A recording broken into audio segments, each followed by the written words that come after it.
నమస్తే welcome to 99 TV నేను పర్వీని detail చూస్తే పల్నాడు జిల్లా నర్సరావుపేటలో మంత్రి కొలుసు పార్థసారథి పర్యటించారు. పర్యటనలో భాగంగా ఉప్పలపాడు దగ్గర హౌసింగ్ కాలనీ లబ్ధిదారులతో స్థానిక ఎమ్మెల్యే అరవింద్ బాబు అధికారులతో మంత్రి సమావేశం నిర్వహించారు.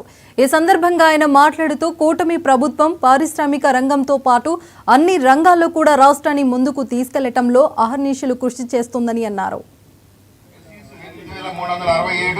ఎస్టీలు 2075 1189.71 lakhs సార్.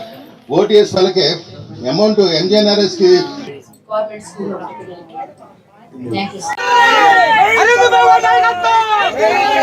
విదేశీ యాత్ర పూర్తి చేసుకుని అక్కడి నుంచి మన రాష్ట్రానికి లక్షల కోట్ల రూపాయలు పెట్టుబడి వచ్చే విధంగా వివిధ పారిశ్రామికవేత్తల్ని ఒప్పించి ఈరోజు తిరిగి వచ్చిన రోజు ఇది చాలా సంతోషకరమైన రోజు అని చెప్పేసి నేను భావిస్తా ఉన్నాను. నేను కూటమి ప్రభుత్వం చంద్రబాబు నాయుడు గారి నాయకత్వంలో ఈ రాష్ట్రాన్ని అన్ని విధాలా కూడా అన్ని రంగాల్లో సంక్షేమ రంగం, అదేవిధంగా వ్యవసాయ రంగం, అదేవిధంగా పారిశ్రామిక రంగం అన్ని రంగాల్లో కూడా ముందుకు తీసుకువెళ్ళటానికి అహర్నిశలు కృషి చేస్తుందని చెప్పేసి మీకు మనవి చేస్తా ఉన్నాను.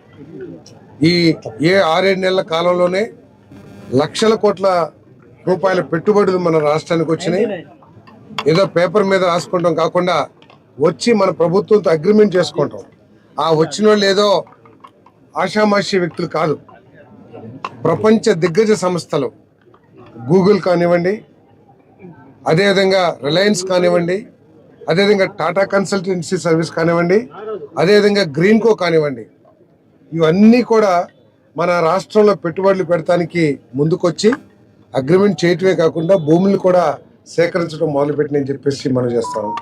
అదేవిధంగా వ్యవసాయ రంగంలో గత ప్రభుత్వం నిర్దాక్షిణ్యంగా ముందు చూపు లేనితనంతో అనుభవ రాహిత్యంతో దేశానికి రాష్ట్రానికి కావాల్సిన ముఖ్యమైన ఇరిగేషన్ ప్రాజెక్టులు కూడా నిర్లక్ష్యం చేసి కొన్ని కారణాలైతే వినటానికి ఎంత దిగజారుడుగా ఉంటాయంటే చంద్రబాబు నాయుడు గారు ప్రారంభించారు కాబట్టి ఆ ప్రాజెక్టులు పక్కన పెట్టేయండి. ఉదాహరణకి మన ఏలూరు డిస్టిక్లో చింతలపూడి ప్రాజెక్ట్ అనే ప్రాజెక్టు 9,000 కోట్ల రూపాయలతో ప్రారంభించి దాదాపు 4,000 కోట్లు పైబడి ఖర్చు పెట్టేశారు. ఇదే 2014-19లో కేవలం చంద్రబాబు నాయుడు గారు ప్రారంభించారనే ఉద్దేశంతో 10 కోట్లు కూడా తర్వాత ఖర్చు పెట్టలేదు.